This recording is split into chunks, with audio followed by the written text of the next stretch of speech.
Hello, everybody. It's the dynamic duo again. Brenndan and I here at Tiffany Green's Golf Club in Kansas City, Missouri.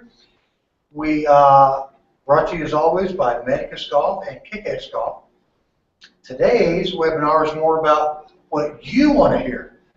So some of you have sent in some questions. We're going to go through those questions, give you our interpretation. If you're watching this and you haven't sent any questions, just put them down in the sidebar. We will get to those as we continue to go. So, you know, most of the time we are talking about things that we want to talk about, which is basically things that we hear that you want answers to.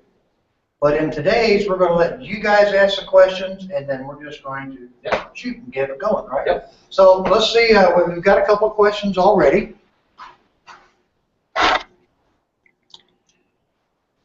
So the first one is by Aronson. To get power in your swing, I have heard that you've got to get the flail working. Explain what this is and how it's supposed to work.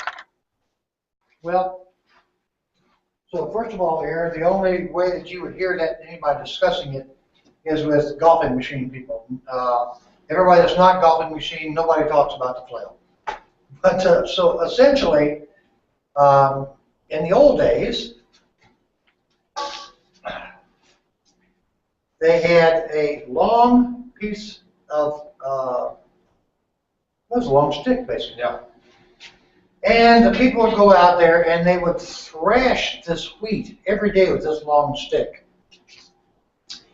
One day this little old lady's out there thrashing her wheat and she broke her stick. So she started crying. She didn't know what she's going to do. She's not going to have a job. So her husband said, no problem. So he kind of whittled a hole in both ends of the stick, put a little piece of leather binding in it. So now when she took it out, it was actually two pieces. So imagine this is the leather binding, this is the upper stick, the lower stick. So now she could do this, right? She could just uncock this thing this way, which created a lot more speed than trying to do it by itself. Yep. So that was how the flail got started. But essentially, the golfer's flail is once you have your wrist in a cocked position here, you see two angles, okay? One angle, two angles. So this actually is for power generation. So as you are uncocking your wrist, you're actually letting the shaft and left arm get in line, which is generating the power. If you do it back here, obviously, then the power is back here. If you're making a swing like this, that would be a less power shot, and that would be great for putting, certain pitch shots. But that's essentially what the flail is. You want to add to that? No, I mean, you know, the flail part there is, it's definitely, like Chuck was saying, it's a hammering motion. And, you know, one way to think about it is, you know, we use a pool noodle. I don't know if people remember from the pool noodle discussion we had a pool noodle on a golf club. Well, I'll let Chuck grab that real quick. Thank you.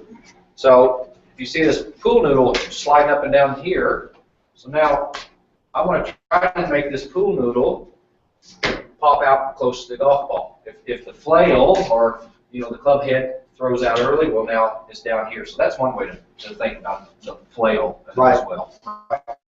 So golf is basically a multi-lever system, and you're trying to get all those levers in line at the correct time to generate the most speed and power. Yeah. So, all right. Let's see what else we have here. It's a good question. I wasn't expecting a flail question today. All right. The next question. This is from George. What starts the backswing and what starts the downswing? Should we say it depends? It does depend.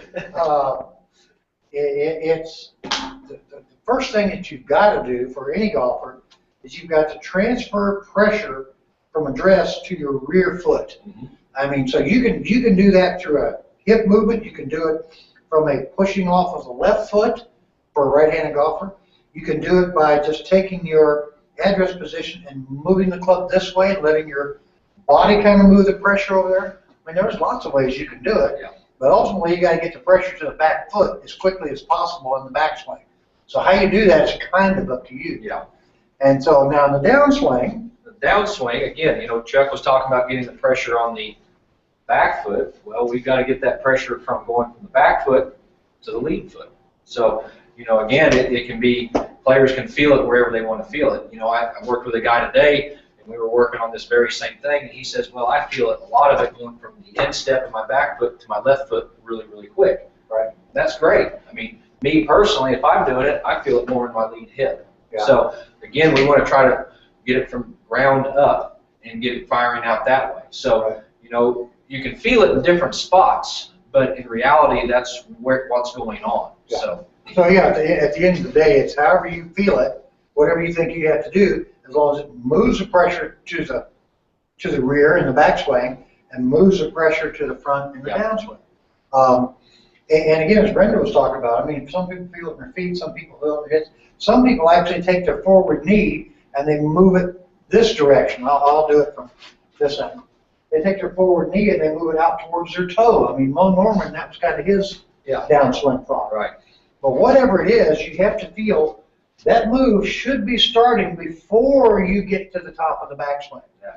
You don't want to wait till you get to the top and then suddenly start trying to throw everything forward. And make sure, you know, folks, when Chuck's talking about trying to get the weight, feeling the weight on the back foot, notice he's not going like this with his head either. So, right. You know, that'll be the difference between weight and pressure. Yes. So you want to feel the pressure where you're sensing the pressure in the feet. Right, right. Okay, good question, George. Let's see what else we got here. Excuse me, I'm still trying to get over my cold. Okay, so Eldon, the best drill to release, or to improve the release at impact. Well, first we need to define what release is. Mm-hmm.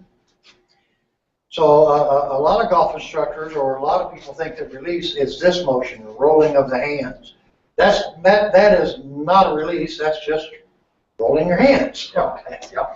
The release is actually when you're trying to get these levers in line with one another. Yes. So if you get them in line too early, you won't have it when you need it at the golf ball. If you get it in line too late, a la this, then still, you won't have it when you need it at the golf ball. So for those of you that have too much forward lean in the shaft and the shaft is not in line with your target side arm, what's going to happen is this is going to create more of a push shot tendency. So you need to aim a little bit left and or move your hands more left if you're going to do that particular procedure. A la Lee Trevino. Yeah, but it's a power loss. Anything you want to add to that? No, I mean, definitely, you know, like Chuck said, you know, you have to have an understanding of what release is. You know, and like you said, we've said it so many webinars, we're just trying to get all this stuff to just get in line at the right spot. Right. All right, let's see what other questions we have here.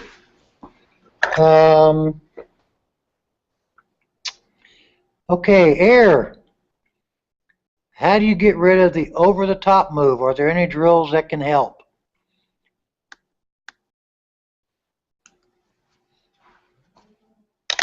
Go ahead, man. Well, there's several things that can start the over-the-top move.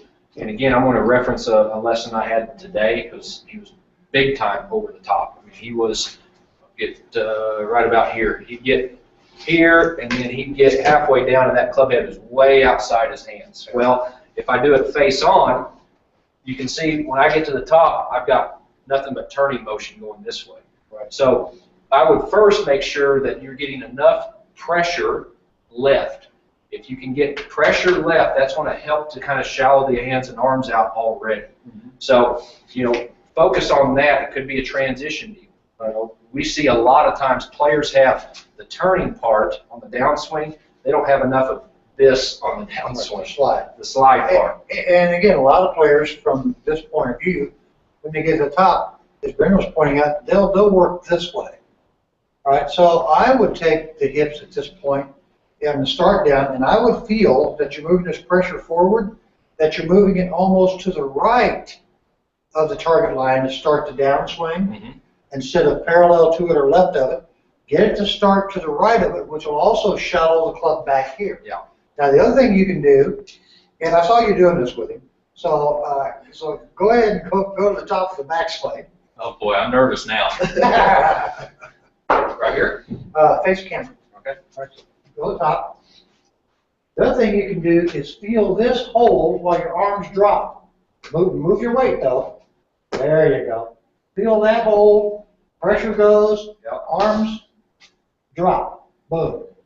This will almost virtually assure you of bringing the arms and club down more from the inside and going more inward to outward. Yeah, because you know we see so much that so many people when they make a backswing, their arms are connected to their shoulders. Right. You got to have some.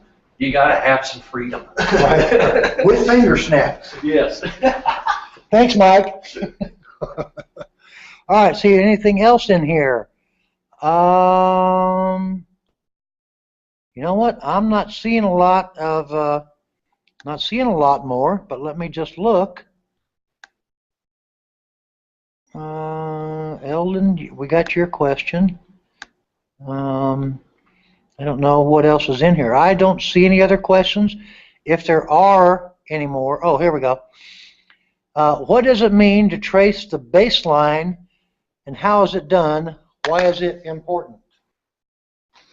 Okay, so the baseline is reference to whatever plane you're swinging on. Or, you know, when you set up, I mean, imagine the roof of a house, okay, and a gutter. Well, the gutter is the baseline. That's the base of the plane. So if you're someone that's trying to swing more left, basically your plane is going to rotate more left. If you're trying to swing more to the right, then your base of your plane is going to rotate, obviously, more to the right. So when you're tracing the baseline, you want to make sure that, and we showed you this with some lights. Let me just move here just a touch. All right, so I'm pointing at this baseline. I'm pointing at the baseline. If I stuck an extension down here, you'll see how this is still pointing at that line. It's not pointing outside of it or inside of it. It then continues to parallel, and then this line will point at it. You know, it's okay to get it a touch inside, but you don't want to get it too much outside. But try to point at it, still pointing at it, still pointing at it, pointing at the golf ball, parallel. Now, how would you know, however, if you were on plane at this point? Well, if I take this left hand off the club, I put this shaft on my forearm is pointing right at that line. That forearm is too high, and this one's already expanded too much. I've lost too much flex already. That's a key component when you're practicing this. So again, when you get to here, now it's parallel to the baseline. It's pointing at the baseline, pointing at the baseline, parallel to the baseline, pointing, and finish. So, you know, whichever end is nearest your club should point to an extension of that target line, i.e. the baseline. Yeah. And again, a good way to check is when you get down into here at the last parallel before impact, just put something on your forearm and see if it's pointing at that line. And if it is, you're on plane. Mm-hmm. And if you look like this, now your hands are out here too much. The problem is you're going to have to stand up prematurely to get the golf ball. Yeah. So, anything you like to add? Oh, perfect. Okay. So that's what the baseline is. All right, we'll check once more. Okay, that looks like, I mean, I don't see anything on here. That's the over the top, trace the baseline, we've done all that. Okay, that apparently is all of our questions for today. So I want to thank you all for joining us. If you have any other questions, just feel free to send them in. We will try to address them on the next webinar. We don't know what the name of that's going to be just yet. I'm trying to think of something really snappy. But we'll figure it out. Also, if you have suggestions for webinars, email those to us as well. Yeah. Because if we have your feedback, then we can go ahead and do that. Yeah, exactly. So until next time, see you guys.